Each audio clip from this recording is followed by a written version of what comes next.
Hello everyone and welcome to the English grammar in a nutshell. So today we are going to talk about the conditional sentences. Now these are often called conditionals or simply the if sentences. So this video is going to cover the basis, so let's dig into it. Now, conditional sentences are used to speculate about what could happen, what might have happened, and what we wish would happen.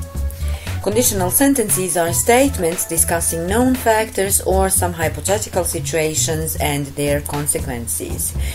They are composed of two parts, so they've got a conditional clause and the consequence or the result in the main clause.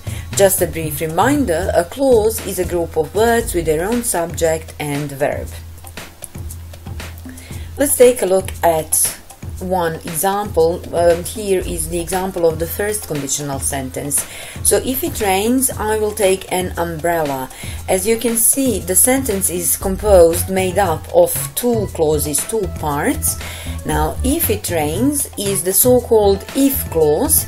Here we've got the condition. I will take an umbrella is the main clause. This one embeds the consequence or the result of the said condition.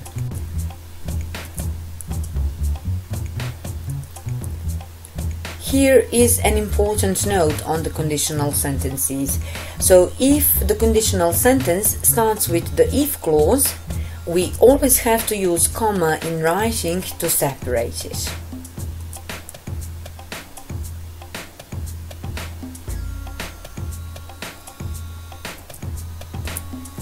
Now I said if the sentence starts with the if clause, which tells us that the conditional sentence can actually start with the main clause, as you can see from the example in front of you. So, if it rains, I will take an umbrella is pretty much the same as saying I will take an umbrella if it rains. As you can see, we can swap the clauses, the places of clauses within the sentence, but the meaning will not change. In case that our sentence starts with the main clause, we do not need comma, and this goes for all types of conditional sentences. Now, I said this goes for all types of conditional sentences, so it makes you wonder how many types are there anyway. So there are 4 types of conditional sentences in English language, and the condition may be real or unreal imaginary, depending on the type of the sentence. Let's check them out. So we've got zero conditional, first conditional, second conditional, and third conditional. Next, we are going to make a brief introduction into each of the types. So we'll start with the zero conditional. This type of conditional sentence is used to talk about general truths and general habits, something that is a fact, a truth, something that's been proven to be so. And it's formed by using the present simple in the if clause and the present simple in the main clause. So here is an example. So if you add 2 and 2, you get 4. This is a fact. It's something that's general truth. Remember, clauses can swap places in the sentence. So if you add 2 and 2, you get 4 is the same as saying you get 4 if you add 2 and 2.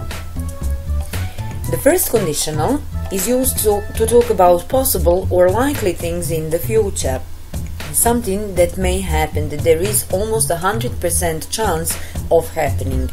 We form it by using the present simple in the if clause and will or won't plus the infinitive in the main clause.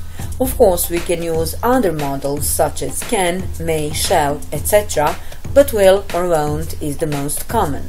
So let's take a look at the example. If I have enough money, I will buy some new shoes. So there is a strong chance, a strong possibility for me to have some money in the future and hence to use that money to buy some new shoes. By the way, the ones in the middle look absolutely fantastic. The second conditional is used to talk about the impossible things in the present or unlikely things in the future. So there is a very small chance for something expressed by the second conditional to happen. Basically, we use it to fantasize, to imagine. We form it by using the past simple in the if clause and one of the models would, could, might, etc. plus the infinitive in the main clause. Let's take a look at the example. If I won the lottery, I would travel around the globe. So this is an impossible situation in the present. So I do not have enough money now. I did not win the lottery, so I can't travel around the globe. And this also goes for the future, because there is very small chance for this person or any other person to actually win lottery and to use that money to travel around the globe. So we are only fantasizing, imagining, what if I won the lottery, I would travel around the globe. And finally, the third conditional. Now we use this conditional to talk about things that didn't happen in the past and their imaginary results. To form the third conditional, we need the past perfect in the if clause, and we need would, could or might or other models plus have plus the past participle in the main clause. So let's take a look at the example here. The sentence goes, if I had studied harder, I would have passed the test. What does this mean? It actually means that this girl, this person, did not study hard enough in the past, therefore the condition was not completed, she did not pass the test. So now, from the current standpoint, she is only imagining the thing that did not happen in the past as well as the imaginary result. If I had studied harder in the past, I would have passed the test, but I didn't study, hence I didn't pass the test. So the most important thing to remember about conditional sentences and its verb tenses is that it is dependent on the realness and when the condition happened or could have happened. Realness is an absolute, which means that it either is or it is not.